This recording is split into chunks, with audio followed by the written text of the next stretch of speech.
This story begins with a soldier who watched his world collapse in a single explosion. He woke up in a field hospital, and his loyal K-9 partner, Shadow, was gone. No body, no collar, nothing but silence. Everyone told him to move on. Everyone said Shadow was dead. But months later, a rumor spread. A violent, dangerous, unidentifiable German shepherd locked away in a federal K-9 facility, attacking every trainer, refusing every command, terrified of uniforms, yet crying at night like he was mourning someone. Most people saw a monster, but one man heard something familiar in that description. So he drove across states, through the night, desperate, terrified, praying he wasn't chasing a ghost. And what happened the moment he stepped into that facility? Stunned every handler, every officer, and changed both of their lives forever. If you want to know what real loyalty looks like, if you believe that miracles can show up when hope is almost gone, stay with this video. And before we continue, please hit subscribe to support these stories. Comment where you're watching from. And thank you so much for being here with us today. The late autumn sun over the mountains of northern Arizona carried a harsh, metallic chill that clung to the rocks and the thin desert air, the kind of cold that scraped every breath and settled deep into the lungs. The landscape stretched in jagged ridges of burnt orange and dusty red, still scarred from the massive firefight that had raged across the valley 2 days earlier. Smoke no longer lingered, but the smell of burned sand and shattered stone still hung faintly in the air. A sharp wind pushed through the ravines, lifting broken branches and swirling gray dust in slow spirals, a bitter reminder of how unforgiving this place could be.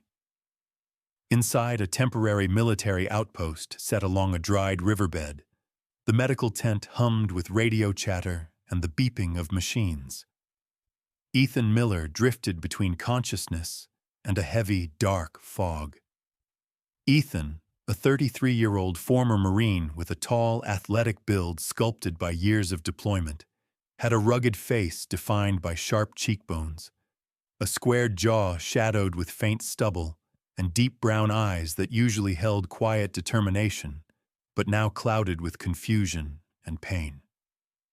His tanned skin bore the sun and dust of countless missions, and along his left forearm ran a long, pale scar from a rescue operation years ago, an event that left him with a lifelong sense of guilt after losing a teammate.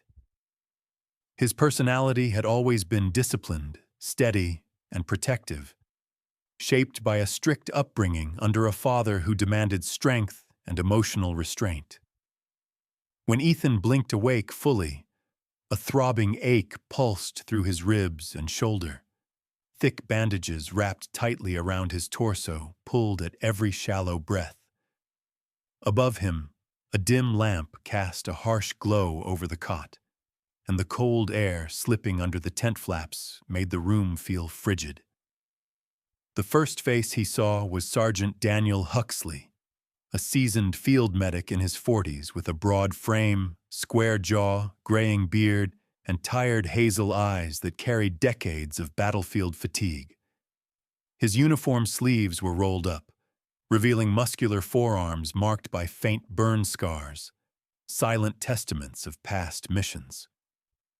Daniel was blunt in speech but steady in presence, a man shaped by both the brutality and loyalty of military life. "Easy, Ethan," Daniel murmured, placing a firm but gentle hand on his shoulder. "You're safe. You took a nasty hit, but you're still with us." Ethan's voice cracked as he forced out his first words. "Shadow. Where's Shadow?" His heartbeat spiked violently, more painful than his injuries. Shadow wasn't just a military dog. Shadow was a 5-year-old German shepherd with a powerful muscular frame, thick sable fur, intelligent amber eyes, and alert ears that always perked the moment Ethan called his name. Shadow's nature was fiercely loyal, stoic with strangers but deeply bonded to Ethan, trained to read even the slightest gestures. Their connection ran deeper than service, built through grueling training, long nights on duty, and missions where each had saved the other more than once.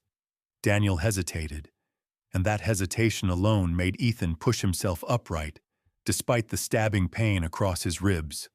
Before Daniel could respond, Lieutenant Sarah Collins entered the tent. Sarah, in her early 30s, stood with firm posture and a controlled presence. She had a lean, athletic build, sharp blue eyes, and fair skin marked by several faint scratches from recent combat. Her blonde hair was braided tightly and tucked under her helmet. Known for her quiet authority and calm judgment, Sarah had earned respect in a male-dominated environment through grit and consistency rather than words. Beneath her disciplined exterior, though, lay a subtle, empathetic heart that surfaced only in rare moments like this. She stepped beside Daniel, her expression softening when she saw Ethan struggling to sit. "Ethan," she began gently, her voice low. "During the retreat, we lost track of Shadow. The blast near the ridge. Everything happened too fast." Ethan stiffened, breath trembling. "Missing," he whispered. "No, he was right behind me. I felt him running with me." Sarah exchanged a brief, pained look with Daniel before continuing. "The unit searched the area as long as possible, but sections of the canyon collapsed. Several soldiers reported seeing Shadow running toward the explosion site. After that, no one saw him again." Daniel exhaled slowly. Given the terrain, the injuries, and the time that's passed, the officers believe he didn't make it. The world around Ethan dimmed. His mind replayed the deafening explosion, the sandstorm of debris, the gunfire swallowed by chaos. The last sound he heard before blacking out, Shadow's distant bark. His chest tightened as if someone had driven a fist into his heart. "He saved my life," Ethan whispered, voice cracking. "He always saves me." Memories surfaced. Shadow pulling him from a collapsing wall during an ambush. Shadow nudging his hand during long, sleepless nights. Shadow resting at his feet on cold desert missions. Losing him felt like losing a part of himself. Sarah took a careful step closer, sincerity shining through her disciplined demeanor. "Shadow was one of the best K9s we've ever trained. But the explosion was catastrophic. There's almost no chance She stopped, unable to finish.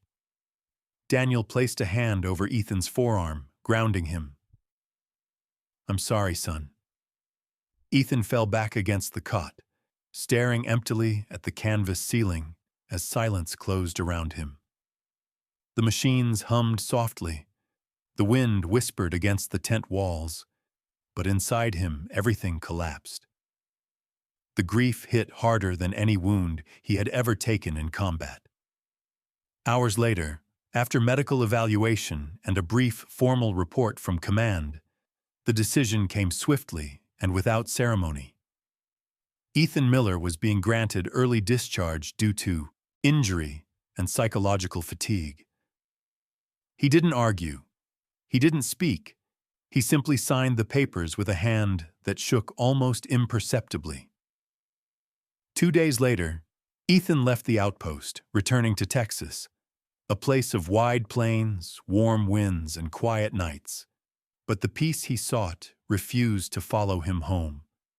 He withdrew from military life, from friends, from the world.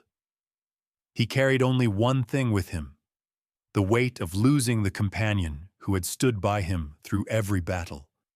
Shadow was gone, and Ethan Miller would carry that loss like a scar no one could see. Days after the blast that tore through the Arizona ridge, the desert quieted into an eerie stillness, the kind that settles after chaos has consumed all it can. In a narrow canyon several miles from the battlefield, a small federal rescue unit patrolled the rocky terrain, sweeping the area for any remaining survivors.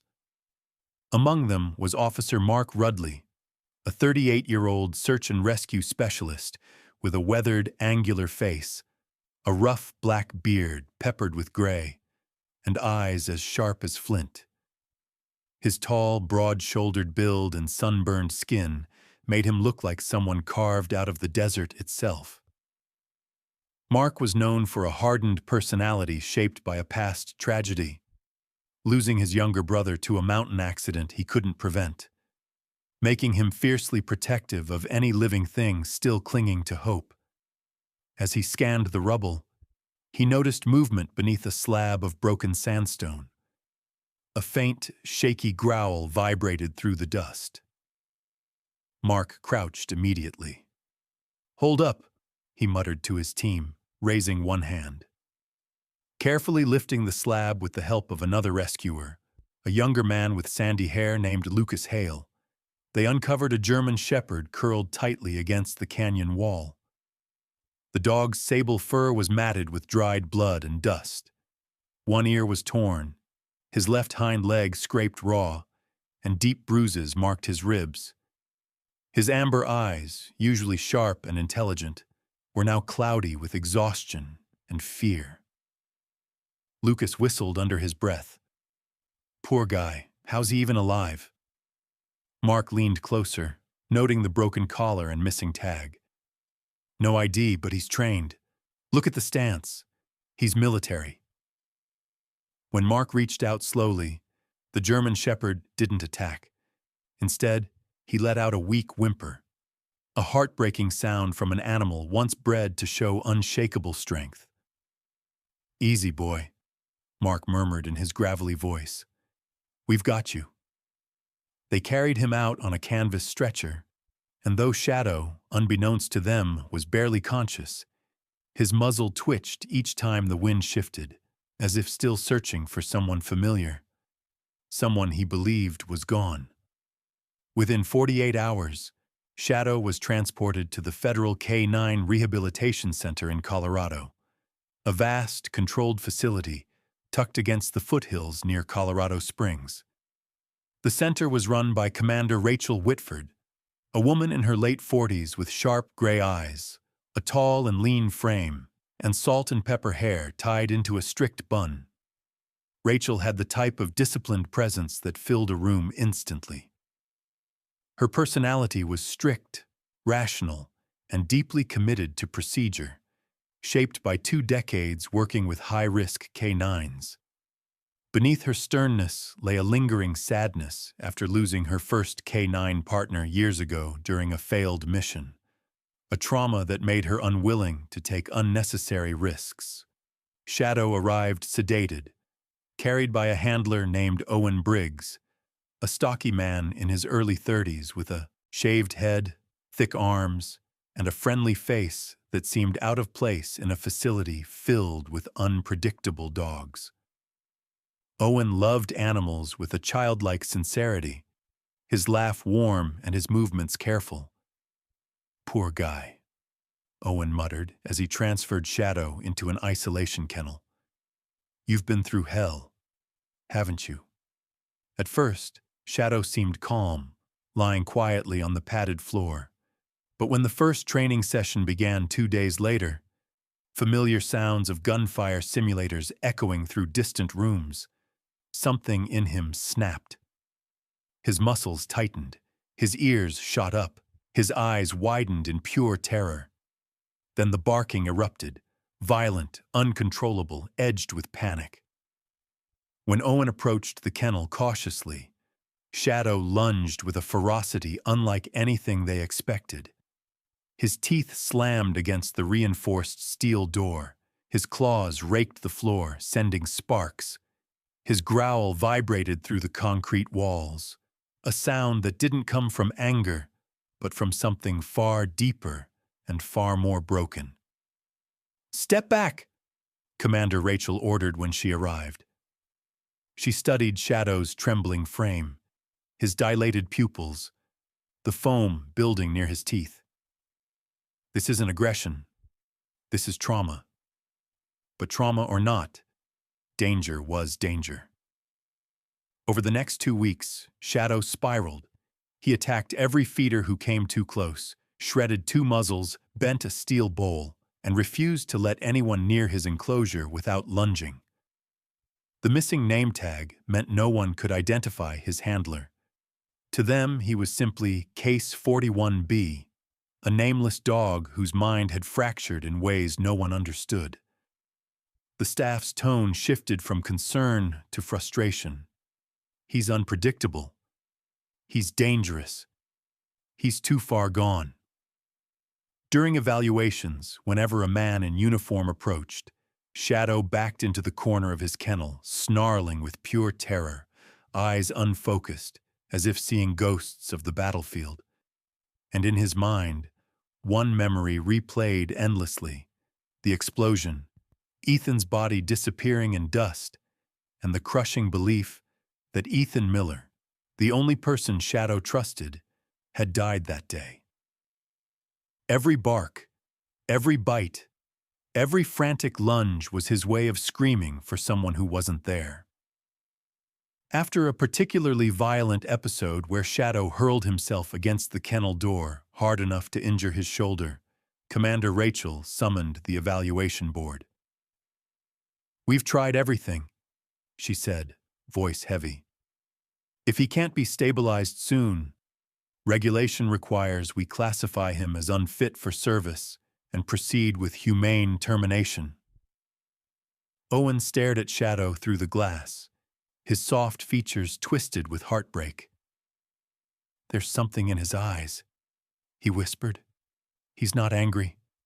He's grieving." But no one knew who he belonged to. No one knew the truth. Shadow wasn't fighting the world. Shadow was fighting the pain of losing it. And to him, nothing hurt more than believing Ethan Miller was gone, forever. The winter morning in Austin, Texas, arrived with a sky the color of faded steel, thick clouds hanging low enough to blur the tops of nearby buildings. A cold wind swept across the quiet suburban neighborhood where Ethan Miller had been living since his discharge, rattling dry branches and pushing fallen leaves across his driveway. Inside his small, sparsely furnished home, Ethan sat at the kitchen table nursing a lukewarm cup of coffee, his eyes distant, his unshaven jaw tight with the exhaustion of another sleepless night. Shadows under his eyes made him look older than 33. The house reflected him perfectly, quiet, solemn, frozen in place since the day he lost Shadow.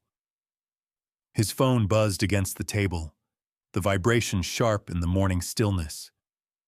Ethan glanced at the caller ID. It was Cole Henderson, a former Marine who had served with him years earlier. Cole was in his late 30s, bald with a thick, dark beard trimmed close to his jaw.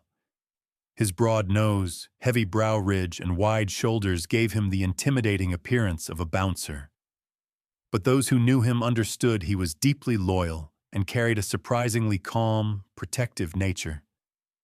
His personality had been shaped by losing his mentor in battle, making him someone who took bonds personally and seriously. Ethan answered. "Cole?" "Ethan," Cole said, his gravelly voice sounding more serious than usual. "I need to tell you something, man, but you gotta sit down first." Ethan straightened immediately. "What's wrong?" Cole hesitated. "I heard from a buddy who works with federal K-9 units. There's a dog at a training center in Colorado, a German Shepherd, big sable coat, no ID tag. They say he's aggressive, really aggressive. But the way they described his injury marks, his build, the way he reacts, Ethan, it sounds a hell of a lot like Shadow." The world stopped. Ethan gripped the edge of the table so hard his knuckles whitened. "Shadow is dead." "I'm just telling you what I heard," Cole replied quietly. "They can't identify the dog, and he's got behaviors like he lost someone important." I figured you'd want to know. The silence on the line stretched long enough for Cole to sigh. Ethan, I'm not trying to reopen wounds, but if there's even a chance... Ethan's voice cracked. Where is this place? Federal K-9 Rehabilitation Center, near Colorado Springs, Cole answered. Look, Ethan, I don't know if it's him, but the guy who told me said the dog looks like he's grieving. Thought of you. Ethan murmured a quiet thank you and hung up. His heart hammered painfully in his chest. Hope was a dangerous thing, sharp enough to lift him up, sharp enough to cut him again. He didn't know if he was ready for either, but he also knew one truth he couldn't escape. If that dog was Shadow, and Ethan did nothing, he would never forgive himself. He grabbed his keys, jacket, and the old collar he'd kept since the battlefield, the only thing left of Shadow he believed he had. Without thinking further, he moved. The drive from Texas to Colorado was long, stretching through endless highways, dry fields, and small towns swallowed by winter fog. Ethan drove through the day and deep into the night, the road illuminated only by his headlights and the faint glow of distant towns. His thoughts raced with every mile. If it's Shadow, what has he been through? Why would he be aggressive? What did they do to him? Then worse thoughts surfaced. If it's not him, what then? Can I take losing him twice? Somewhere near the New Mexico border, Ethan stopped at a gas station for fuel. The attendant, a middle-aged man with light brown hair, a faint beer belly, and a wrinkled denim jacket, gave him a polite nod. Ethan responded with a tired one of his own before returning to the road. Hours later, as dawn broke over the Colorado plains, the Rockies stood tall and snow-capped in the distance. Ethan's exhaustion blurred the edges of his vision, but the moment the facility's tall fencing came into view, topped with coils of wire guarded by surveillance towers, his senses sharpened instantly. The Federal K-9 Rehabilitation Center sat against the foothills, its concrete buildings painted in subdued gray tones, blending with the snowy landscape. Armed personnel patrolled the perimeter. It looked more like a military base than an animal rehabilitation center. Ethan parked his truck near the visitor checkpoint. A guard approached.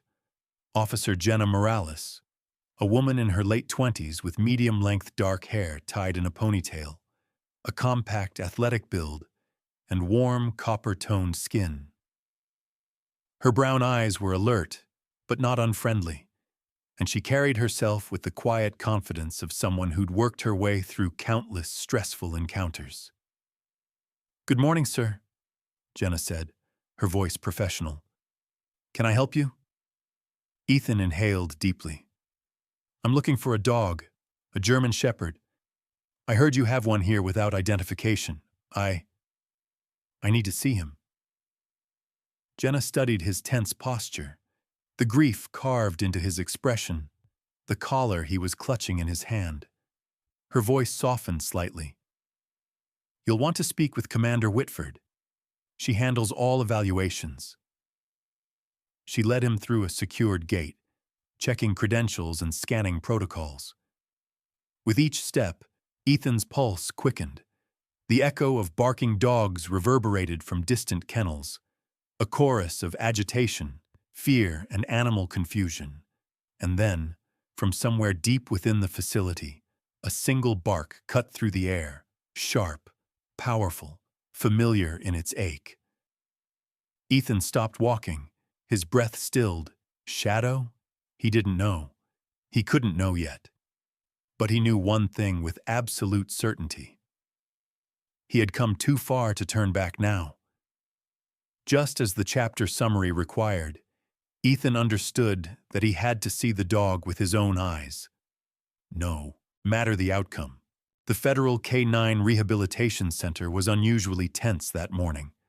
the cold Colorado air pressing against the concrete walls like a warning. Snow clouds had gathered over the foothills, turning the sky into a pale gray sheet. Inside the evaluation arena, fluorescent lights buzzed faintly, reflecting off the reinforced steel panels that formed the circular training enclosure. Every sound, every bark, every metallic clank echoed sharply around the room. This was the day Shadow's fate would be decided. Commander Rachel Whitford stood beside the observation window, arms crossed tightly over her chest. Her tall, lean frame appeared stiffer than usual, her stern gray eyes fixed on the German shepherd inside the pen. Rachel was not someone easily shaken, yet the responsibility of this evaluation weighed heavily on her. She had lost one K9 partner in the past, due to a rushed judgment, and the guilt shaped every decision she made now. She wouldn't make that mistake again, but she also couldn't justify keeping a dog deemed dangerous by every handler who approached him. Beside her stood Dr. Leonard Pike, the center's senior behavior specialist. Leonard was a man in his early 50s with thinning salt and pepper hair, round glasses perched on a narrow nose, and a soft, thoughtful expression that contrasted with the rigid environment. He wore a brown wool sweater beneath his lab coat, giving him the gentle appearance of a university professor, rather than someone who evaluated aggressive animals. Leonard was known for his calm nature, his slow, measured voice, and his belief that no creature was beyond saving. Though even he now carried doubt, as he watched Shadow's trembling silhouette on the arena floor.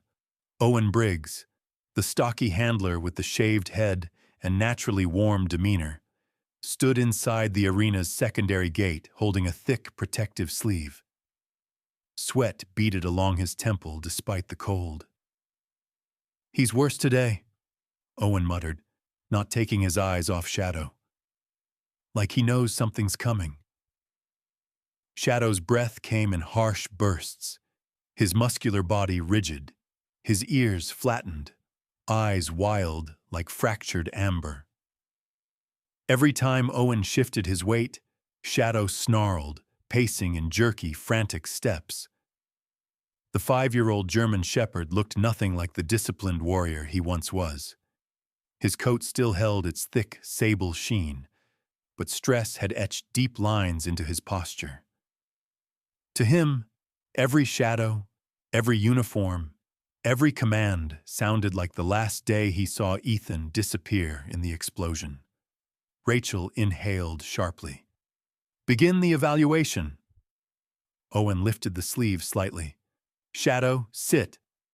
The dog responded instantly, but not with obedience. He lunged with terrifying force, jaws slamming shut around the metal fencing, teeth clashing so violently the sound echoed through the entire facility. The evaluators grimaced. Leonard wrote something on his clipboard with a defeated expression. "Shadow, heel!" Owen tried again, voice firm, another snarl, another failed command. Rachel's jaw clenched. Regulations required 3 attempts. 3 failures meant a final classification. Dangerous, unsalvageable, termination ordered. Owen steeled himself. "Shadow down!" Shadow's ears went back, his body tightening like a coiled spring, ready to attack anything that moved. Before Rachel could call the evaluation, before Leonard could finalize the paperwork, a voice rang behind them. "Commander Whitford!" Everyone turned.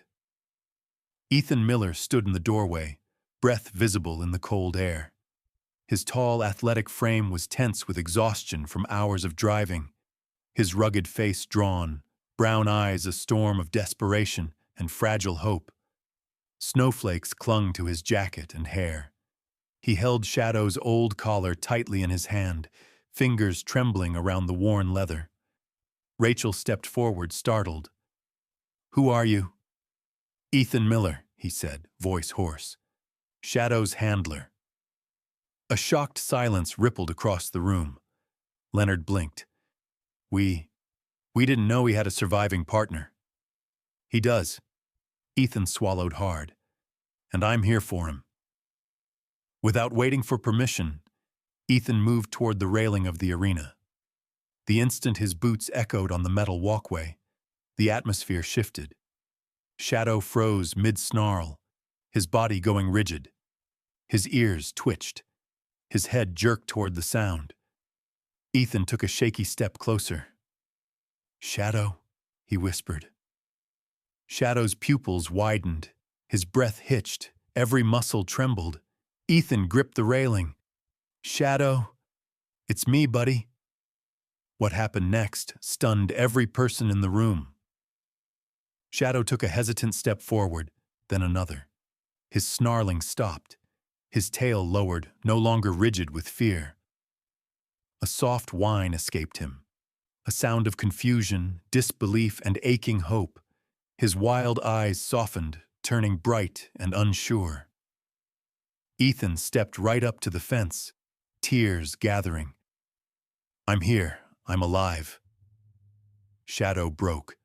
With a sudden burst of emotion, he sprinted to the railing and slammed his head gently, desperately against it. Not to attack, but to feel, to confirm, to make sure the man he mourned for was real. He pressed his muzzle through the gaps, whining louder, his entire body shaking. Ethan dropped to his knees, both hands reaching through the metal to hold Shadow's face. "You're okay," Ethan whispered, voice cracking. "I'm so sorry. I came as soon as I knew." Shadow licked frantically at Ethan's fingers, tail thumping violently against the floor, all signs of aggression gone as if they had never existed. Owen stood frozen. Rachel's stern facade cracked for the first time in years. Leonard removed his glasses, stunned. The dog no handler could approach. The dog marked for termination, the dog who fought everyone, now lay submissively at Ethan's feet, ears flat, body trembling with relief. In just a few seconds, the impossible became undeniable. Shadow wasn't dangerous. Shadow was grieving. And now, as he lay pressed against the only person he had ever trusted, the entire facility realized the truth. This reunion was not just emotional. It was the key to saving his life. The evaluation room remained silent long after Shadow pressed himself against the railing, trembling under Ethan's touch. The tension that once crackled through the air now dissolved into stunned disbelief. Commander Rachel Whitford stood frozen. Her stern jaw slackened in shock. Dr. Leonard Pike lowered his clipboard slowly, and Owen Briggs wiped a hand across his face as if trying to confirm he hadn't imagined the transformation. Shadow, once the most volatile dog in the facility, lay calmly on the cold concrete floor, with his head pushed as close as possible to Ethan's hands. His breathing steadied, his ears relaxed, and the wildness in his amber eyes faded into something soft, hurting, and hopeful. Ethan continued holding him through the steel bars, whispering quiet reassurances meant only for Shadow, soft, broken promises that he would never leave him again. Commander Rachel finally exhaled. "We need to take this to the review board immediately." Her voice was quieter now, not with weakness, but with awe. She looked at Leonard. "We were wrong." Leonard nodded slowly. Not aggressive, not unstable, traumatized. His scholarly face softened even further as he pushed his glasses back up the bridge of his nose. "Severe loss can fracture dogs the same way it fractures people." He glanced at Ethan. "And it appears you were the loss." As officials gathered, the center's administrative officer, Benjamin Roth, entered the room carrying a stack of forms. Benjamin was a man in his mid-40s with a slightly rounded build, sandy brown hair thinning at the temples, and pale skin that always looked a little stressed, as if paperwork itself had aged him. His brown eyes shifted nervously from person to person. Benjamin was known for being meticulous, rule-oriented, and easily rattled when procedures broke from routine, traits molded by years of bureaucratic scrutiny after a past incident where a clerical error cost him his promotion. "Commander," he said, adjusting his glasses, "I heard the evaluation was—" His voice faltered when he saw Shadow lying peacefully at Ethan's feet. "Oh, that's unexpected." Rachel clasped her hands behind her back, regaining her posture. "This changes everything. We can't classify him as dangerous." Benjamin flipped through the paperwork, tapping nervously at the sections highlighted in yellow. "But regulations, termination schedule, required sign-offs?" Leonard cut in with unusual firmness. "He is no danger. With his handler present, his behavior is stable." Benjamin swallowed. "I need to verify protocol." While the officials argued quietly, Ethan stayed kneeling, forehead resting gently against the railing as Shadow nudged his shoulder through the bars. Memories flickered through Ethan's mind. Long nights during deployment when Shadow stayed pressed against his legs for warmth. The way Shadow's ears perked up each time Ethan laughed. The determined look in Shadow's eyes whenever they were sent into danger together. This dog wasn't just a partner. He was family.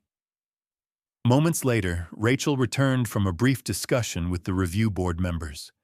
Her face held a softness Ethan had never seen from her. "Mr. Miller," she said, standing in front of him, "Shadow is not being terminated."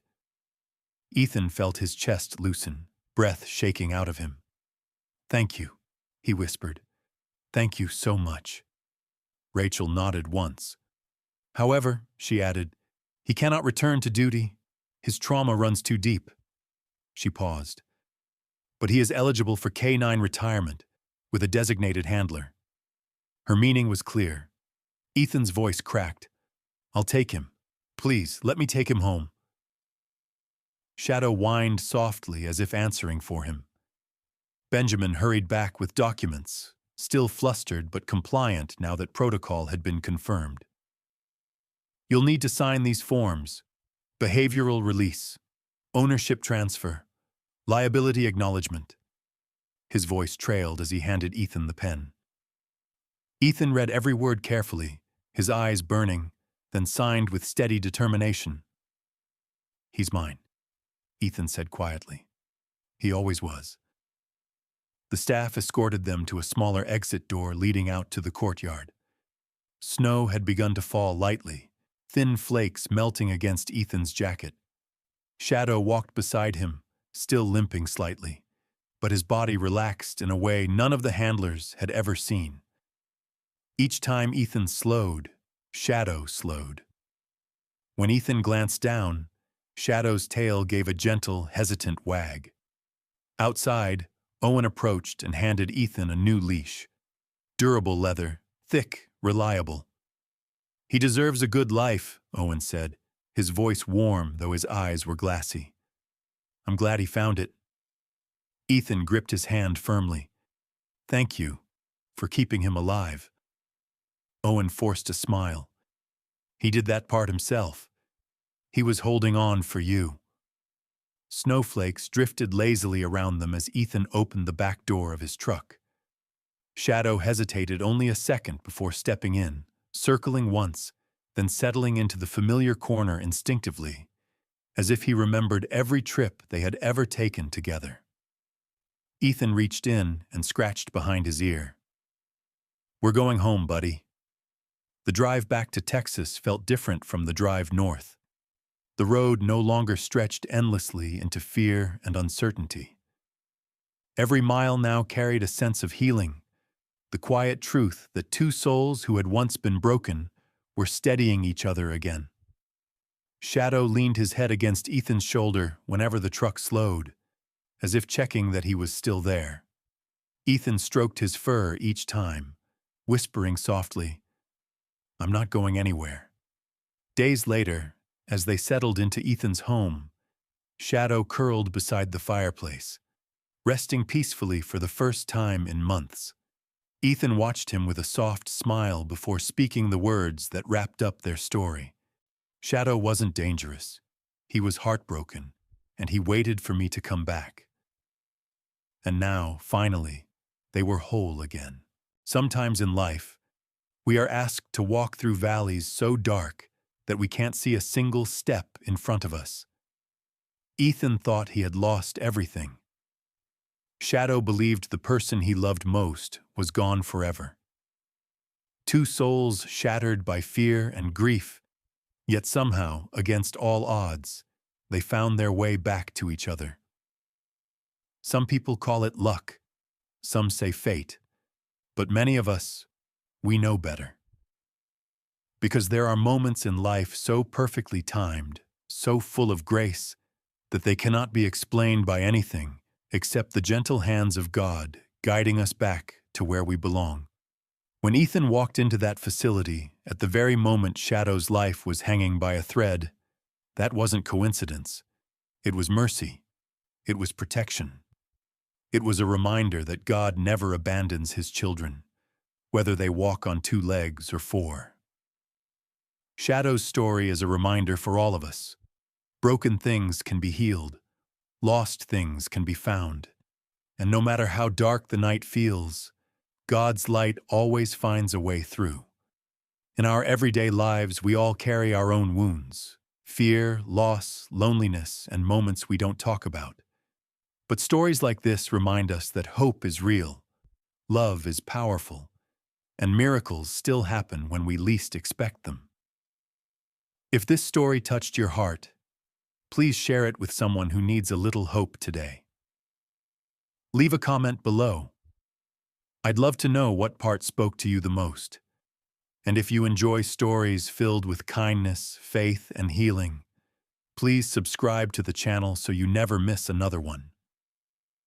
May God bless you, protect you, and guide every step you take. May He comfort those who are hurting and strengthen those who feel lost. And may He bring unexpected miracles into your life, just like the one He gave to Ethan and Shadow. God bless you, and thank you for being here.